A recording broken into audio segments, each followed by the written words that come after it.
നമസ്കാരം. സൂര്യദീപം അസ്ട്രോളജിയിലേക്ക് എല്ലാവർക്കും സ്വാഗതം. നമ്മൾ ഇന്ന് ഇവിടെ സംസാരിക്കുന്ന വിഷയം വളരെ പ്രധാനപ്പെട്ടതാണ്. തിരുവാതിര നക്ഷത്രക്കാരെ കുറിച്ചാണ് പറയുന്നത്. തിരുവാതിര നക്ഷത്രക്കാർക്ക് അതിപ്രധാനമായിട്ടുള്ള ചില കാര്യങ്ങളാണ് നമ്മളിവിടെ പറയുന്നത്. നമ്മൾ ഈ പറയുന്ന കാര്യങ്ങൾ തിരുവാതിര നക്ഷത്രക്കാർ ഒരു 7 ദിവസം അനുവർത്തിച്ചു കഴിഞ്ഞാൽ ഇവരുടെ ജീവിതത്തിൽ വളരെ വലിയ മാറ്റമാണ് ഉണ്ടാവാൻ പോകുന്നത്. ഇതുവരെ കഷ്ടപ്പെട്ടുകൊണ്ടിരുന്ന തിരുവാതിര നക്ഷത്രക്കാർക്ക് എല്ലാം പുതിയൊരു ജീവിതത്തിലേക്ക് കടക്കുവാൻ സാധിക്കുന്നതാണ്. ഇവർക്കുണ്ടായിരുന്ന കണ്ണേറ്, ദൃഷ്ടിദോഷം, കൂടോത്രം, ആഭിചാരം കൊണ്ടുണ്ടായിരുന്ന പ്രശ്നങ്ങൾ എല്ലാം മാറി കിട്ടുന്നതാണ്. ഒരാൾക്കും നിങ്ങളെ തൊടാൻ കഴിയില്ല. നിങ്ങളുടെ വിജയത്തിൽ ആർക്കും നിങ്ങളെ പിടിച്ചു കെട്ടാൻ കഴിയില്ല എന്നുള്ളതാണ്. ഈ കർമ്മങ്ങൾ ചെയ്യുന്നതിന് യാതൊരു പണച്ചെലവും ഇല്ല എന്നുള്ളതാണ്. നിങ്ങളുടെ ഓരോ ദിവസത്തിലെയും ഒരു 10 മിനിറ്റ് വെച്ച് നിങ്ങൾ ഇതിനു വേണ്ടി മാറ്റി വയ്ക്കുകയാണെങ്കിൽ തീർച്ചയായിട്ടും നിങ്ങൾക്ക് എല്ലാവർക്കും വിജയത്തിലെത്താൻ കഴിയുന്നതാണ്. തിരുവാതിര നക്ഷത്രക്കാരെ സംബന്ധിച്ച് ഏറ്റവും പ്രധാനപ്പെട്ട വിവരങ്ങളാണ് ഇവിടെ പറയാൻ പോകുന്നത്. അപ്പോൾ ആ കാര്യങ്ങളിലേക്ക് കടക്കുന്നതിന് മുമ്പ് നമ്മളുടെ ചാനൽ ഇതുവരെ സബ്സ്ക്രൈബ് ചെയ്തിട്ടില്ലെങ്കിൽ ഒന്ന് സബ്സ്ക്രൈബ് ചെയ്യുക.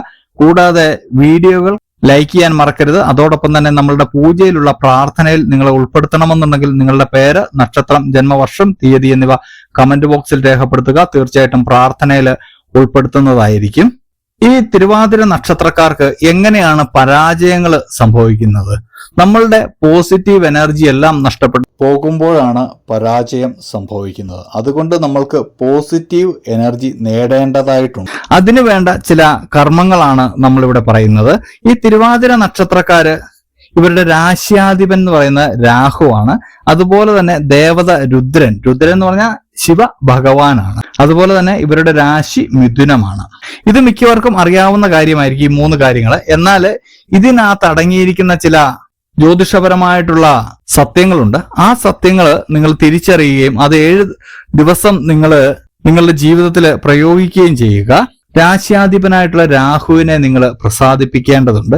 അതുകൊണ്ട് രാഹുവിന്റെ ബീജമന്ത്രം തീർച്ചയായിട്ടും നിങ്ങൾ ദിവസവും ഏതെങ്കിലും ഒരു സമയത്ത് 7 തവണ മുതൽ 108 തവണ വരെ ഏകാഗ്രതയോടെ ജപിക്കുക. ജപിക്കുമ്പോൾ നിങ്ങൾ സ്വല്പം ശബ്ദത്തിൽ ജപിക്കാൻ ശ്രമിക്കുക. വലിയ ശബ്ദമൊന്നുമല്ല, ചെറിയ ശബ്ദത്തിൽ. എന്നാൽ മാത്രമേ നമ്മൾക്ക് ഈ ശബ്ദം മൂലം ഒരു പോസിറ്റീവ് എനർജി ഉണ്ടാകുകയുള്ളൂ. അതുപോലെ തന്നെ ദേവതയായിട്ടുള്ള ശിവ ഭഗവാനെ സ്മരിക്കുകയും ചെയ്യുക. ഈ മന്ത്രവും 7 മുതൽ 108 തവണ വരെ നിങ്ങൾക്ക് ജപിക്കാവുന്നതാണ്. ഏറ്റവും കുറഞ്ഞത് 7 തവണയെങ്കിലും നിങ്ങൾ ജപിച്ചിരിക്കണം.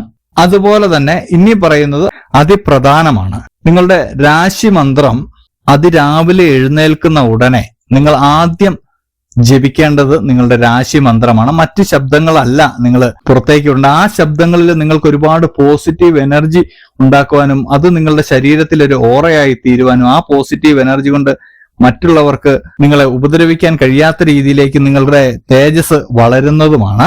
അപ്പോൾ മിഥുനം രാശിയുടെ ബീജമന്ത്രവും ജപിക്കുക. ഇനിയും അതിപ്രധാനമായിട്ടുള്ള മറ്റൊരു കാര്യം നമ്മൾ പറയുകയാണ്. നിങ്ങൾ ഓരോ കാര്യങ്ങൾ ചെയ്യുമ്പോൾ നിങ്ങൾക്ക് ഏറ്റവും വലിയ വിജയം നേടുവാനായിട്ട് നിങ്ങൾ എന്താണ് ചെയ്യേണ്ടതെന്നുള്ളത്. ഇതിനായിട്ട് നിങ്ങൾ ദിവസം തിരഞ്ഞെടുക്കുമ്പോൾ ബുധനാഴ്ച അല്ലെങ്കിൽ വെള്ളിയാഴ്ച അല്ലെങ്കിൽ ശനിയാഴ്ച തിരഞ്ഞെടുക്കുക. നിങ്ങൾക്ക് നിങ്ങളുടെ ഭാഗ്യമുള്ള ദിവസങ്ങളാണ് നമ്മളിവിടെ പറഞ്ഞത്. അന്നേ ദിവസം നിങ്ങൾക്ക് യോജിച്ച നിറമായ കറുപ്പ് അല്ലെങ്കിൽ കടും നീല നിറം ഉള്ള വസ്ത്രം ധരിക്കാനും ശ്രമിക്കുക. ഇപ്പോൾ നിങ്ങളൊരു വീട് പണി ആരംഭിക്കുകയാണ്, അല്ലെങ്കിൽ നിങ്ങൾ വാഹനം വാങ്ങുകയാണ്, അല്ലെങ്കിൽ പ്രധാനപ്പെട്ട എന്തെങ്കിലും നിങ്ങൾ ചെയ്യുകയാണെങ്കിൽ ഈ ദിവസവും തിരഞ്ഞെടുക്കുകയും ഈ വസ്ത്രങ്ങൾ ധരിക്കുകയും ചെയ്താൽ അത് വലിയൊരു പോസിറ്റീവ് എനർജി ആയിരിക്കും.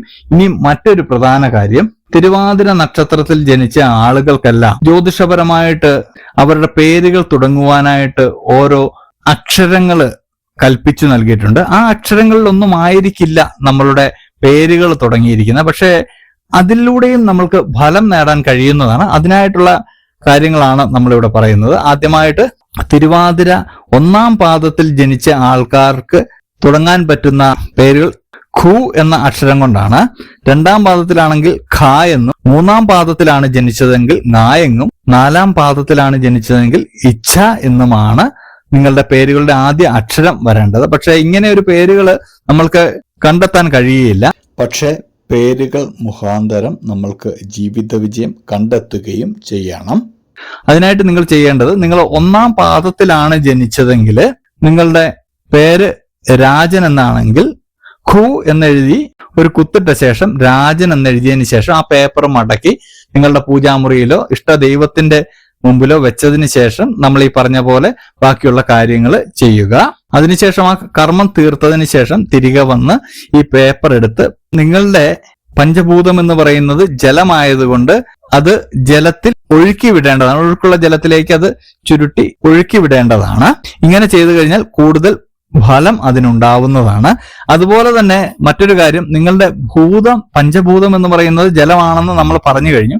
ഈ ജലം ഒരു കൈക്കുമ്പിളിലെടുത്ത് രാവിലെ സൂര്യന്റെ നേർക്ക് പിടിച്ച് ആദ്യ കിരണങ്ങൾ ഈ ജലത്തിൽ തട്ടി നിങ്ങളുടെ മുഖത്തേക്ക് അതിന്റെ പ്രതിബിംബം വരുന്ന രീതിയിൽ നിൽക്കുകയാണെങ്കിൽ തീർച്ചയായിട്ടും നിങ്ങൾക്ക് കൂടുതൽ പോസിറ്റീവ് എനർജി ഉണ്ടാവും. സൂര്യഭഗവാന്റെ അനുഗ്രഹവും നിങ്ങൾക്ക് ലഭിക്കുന്നതാണ്. മറ്റൊരു കാര്യം കൂടി ശ്രദ്ധിക്കുക, നിങ്ങളുടെ വൃക്ഷം എന്ന് പറയുന്നത് കരിമരമാണ്. ഈ കരിമരം നമ്മൾക്ക് സംരക്ഷിക്കാൻ ബുദ്ധിമുട്ടുണ്ട്. അതുകൊണ്ട് തന്നെ ഇപ്പോൾ കരിമണി മാലയൊക്കെ ലഭിക്കുന്നതാണ്. കരിമണി മാലയൊക്കെ നിങ്ങൾ അണിയുകയാണെങ്കിൽ അതിന്റെ ഒരു പോസിറ്റീവ് എനർജിയും നിങ്ങൾക്ക് ലഭിക്കുന്നതാണ്. നിങ്ങളുടെ പക്ഷി ചെമ്പോത്ത്, ചില സ്ഥലങ്ങളിൽ ഉപ്പൻ എന്നൊക്കെ പറയും, ഈ പക്ഷിയാണ് നിങ്ങളുടെ പക്ഷിയായിട്ട് വരുന്നത്. ഈ പക്ഷിയുടെ ഒരു ചിത്രം നിങ്ങളുടെ കിടപ്പുമുറിയിൽ വെക്കുകയും അതെപ്പോഴും കാണുന്നതും നിങ്ങൾക്ക് പോസിറ്റീവ് എനർജി നൽകുന്നതാണ്. അതുപോലെ തന്നെ ഉപ്പനെ കാണുന്നതും പോസിറ്റീവ് എനർജി നിങ്ങൾക്ക് നൽകുന്നതാണ്. നിങ്ങൾ ചില നക്ഷത്രങ്ങൾ ഒഴിവാക്കി ശുഭകാര്യങ്ങൾ ചെയ്യാൻ ശ്രമിക്കുക. ഉത്രം, അത്തം, ചോതി, വിശാഖം, തൃക്കേട്ട, നിങ്ങളുടെ സ്വന്തം നക്ഷത്രമായ തിരുവാതിര, ഈ നക്ഷത്രങ്ങൾ ഒഴിവാക്കി ശുഭകാര്യങ്ങളൊക്കെ വേറെ ഏതെങ്കിലും നക്ഷത്രത്തിൽ ചെയ്യുന്നത് നല്ലതാണ്. അതുപോലെ തന്നെ നിങ്ങളുടെ 3-ാം നാള്, 5-ാം നാള്, 7-ാം നാള്, ഈ നക്ഷത്രങ്ങൾ ഒഴിവാക്കാൻ പരമാവധി ശ്രമിക്കുക. നിങ്ങൾ തിരുവാതിര നക്ഷത്രക്കാർ ഈ 3 മന്ത്രങ്ങളും ഒന്ന് ജപിക്കാൻ ശ്രമിക്കുക 7 ദിവസം. അതുപോലെ തന്നെ നമ്മൾ ഈ പറഞ്ഞ കാര്യങ്ങളെല്ലാം നിങ്ങളുടെ ജീവിതത്തിൽ ഒന്ന് പ്രാവർത്തികമാക്കാൻ ശ്രമിക്കുക. തീർച്ചയായിട്ടും നിങ്ങൾക്ക് ജീവിതത്തിൽ വലിയ മാറ്റങ്ങൾ ഉണ്ടാവുന്നതാണ്. ആ മാറ്റങ്ങളെ നിങ്ങൾക്ക് ഒരാഴ്ചക്കുള്ളിൽ മനസ്സിലാക്കാൻ കഴിയും എന്നുള്ളതാണ്. തീർച്ചയായിട്ടും നമ്മൾക്ക് ഓരോരുത്തർക്കും നക്ഷത്രങ്ങളുണ്ട്. ആ നക്ഷത്രങ്ങളുടെ സ്വാധീനം മൂലമാണ് നമ്മളുടെ ജീവിതം മാറിമറിയുന്നത്. അപ്പോൾ ഈ കാര്യങ്ങളൊക്കെ നിങ്ങളൊന്ന് മനസ്സിലാക്കിയിരുന്നാൽ നിങ്ങൾക്ക് ജീവിതത്തിൽ തീർച്ചയായിട്ടും വിജയമുണ്ടാകും. കൂടോത്രം, അതുപോലുള്ള ആഭിചാര ക്രിയകൾ, ഇതിൽ നിന്നൊക്കെ മോചനം ഉണ്ടാകും. നിങ്ങൾക്ക് മറഞ്ഞു കിടക്കുന്ന ഭാഗ്യങ്ങളൊക്കെ തെളിഞ്ഞു വരികയും അതിലേക്ക് പോകാനുള്ള വഴികൾ തുറന്നു കിട്ടുകയും പുതിയ മാർഗങ്ങൾ തുറന്നു കിട്ടുകയും സമ്പത്തും സമാധാനവും നിങ്ങൾക്കുണ്ടാകാൻ പോകുന്ന രാജയോഗങ്ങളും ഒക്കെ നിങ്ങൾക്ക് വന്നു ചേരുന്നതാണ്. അപ്പോൾ ഇത്രയും കാര്യങ്ങളൊക്കെ മനസ്സിലാക്കി കഴിഞ്ഞാൽ തിരുവാതിര നക്ഷത്രക്കാർക്ക് വിജയമുണ്ടാവും. അപ്പോൾ ഇതുപോലെയുള്ള അറിവുകൾക്കും വിശേഷങ്ങൾക്കുമായിട്ട് നമ്മുടെ ചാനൽ ഒന്ന് സബ്സ്ക്രൈബ് ചെയ്യുക. അപ്പോൾ ഇനിയും മറ്റൊരു വീഡിയോയുമായിട്ട് നമുക്ക് വീണ്ടും കാണാം. നന്ദി, നമസ്കാരം.